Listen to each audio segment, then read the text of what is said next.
পূর্ণ সম্মান, শ্রদ্ধা এবং সহমর্মিতা রয়েছে।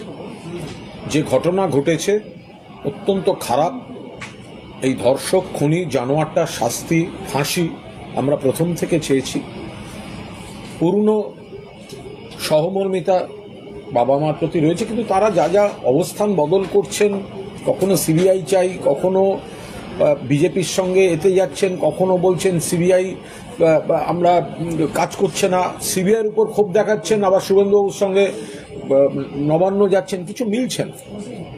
তো এর মধ্যেই অভয়ার বাবা একটি স্টেটমেন্ট করেছিলেন যে সিবিআই ঠিকমতো তদন্ত করছে না, তারা ঘুষ খেয়েছে, ঘুষ খেয়ে বিকৃত করেছে তদন্ত, এবং রাজ্য সরকার টাকা পাঠিয়েছে আর কুণাল ঘোষকে সিজিওতে গিয়ে সেটেল করে এসছে। তো এরকম একটা স্পর্শকাতর বিষয়, সেখানে যা ইচ্ছা মুখে বলে যাবেন, এটা তো হতে পারে না। ফলে আমার আইনজীবী অয়ন চক্রবর্তী একটি আইনি চিঠি দিয়েছিলেন। এরপর আমি মামলা করেছি ব্যাংশাল কোর্টের মাননীয় 15 নম্বর বিচার বিভাগীয় ম্যাজিস্ট্রেটের এজলাসে 11ই সেপ্টেম্বর তাকে অথবা তার আইনজীবীকে উপস্থিত থাকতে বলা হয়েছে। তিনি নিশ্চয়ই সেই চিঠি পেয়ে গেছেন অথবা পেয়ে যাবেন। আমার খুব পরিষ্কার বক্তব্য, যেহেতু উনি অভিযোগ করেছেন, ফলে উনি নিজে আসুন কোর্টে, আমি তো থাকব। অভিযোগ যখন করেছেন আমার এগেনস্টে, যা যা প্রমাণ আছে মাননীয় বিচারককে উনি এসে দিন। উনি কোথাও যান না তা তো নয়, উনি কোর্টেও গেছেন, উনি বিজেপির সঙ্গে হাঁটতে হাঁটতে ওইসব সিন ক্রিয়েট করার জন্য নবান্ন অভিযানেও গেছেন।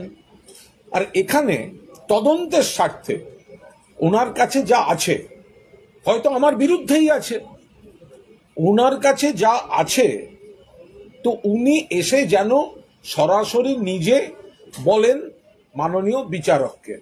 যদি উনি নিজে এসে না বলেন, তাহলে ধরে নেব উনি কারুর শেখানো কথা বলেছেন, জেনে বা না বুঝে মিথ্যাচার করেছেন। উনি সব জায়গায় যেতে পারেন, আর কোর্টে যখন ওনারই অভিযোগ, এর মতো হতে পারে এই মামলায় উনি এমন কিছু তথ্য প্রমাণ দিলেন, তাতে তদন্তে একটা নতুন মোড় তৈরি হলো।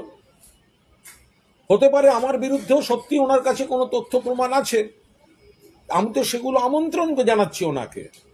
উনি যখন এত বড় বড় কথা সংবাদ মাধ্যমের সামনে বলেছেন, এখন যেন উনি পালিয়ে না যান। ওনার প্রতি পূর্ণ সম্মান শ্রদ্ধা রেখে বলছি, বলার সময় বলেছেন যে আমি সিজিও কমপ্লেক্সে গিয়ে সেটেল করেছি, আপনার কাছে যা তথ্য প্রমাণ আছে, যদি সত্য কথা বলে থাকেন, দিল্লিতে নির্ভয়ার বাবা মা এতদিন ধরে লড়াই, এত শোক, কখনো দেখেছেন? ঘন ঘন স্ট্যান্ড চেঞ্জ করছে, আজকে এই পার্টি অফিস, ওই পার্টি অফিস, এইসব যাচ্ছেন, তাদের বুকেও তো আগুন জ্বলছে। তাহলে এরা করছেন কি? যা মুখে আসবে বলে যাবেন, যে যা শেখাবে বলে যাবেন, আর সেগুলো বরদাস্ত করতে হবে শুধুমাত্র একটা সহানুভূতির গ্রাউন্ডে। তার তো একটা সীমা থাকবে।